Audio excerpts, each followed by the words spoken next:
Good day, everyone. Learn how to create your first post on Instagram.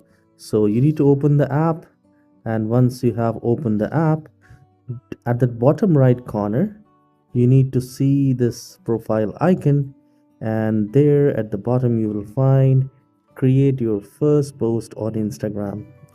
So, make this space on your own. So, just you need to click on create, and the moment you create, it will ask you to select any of the photo or video, and then just click on next.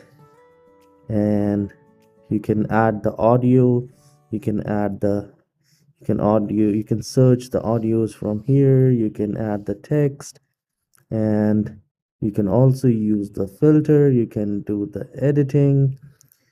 There are a lot of things which you can do as far as the photo editing is concerned, and then click on done, click on next, and then add a caption and just click on share. So this is how you can create your first post on Instagram. If you find this tutorial short and helpful, please don't forget to hit the like and subscribe. I'll see you in the next video. Have a wonderful day.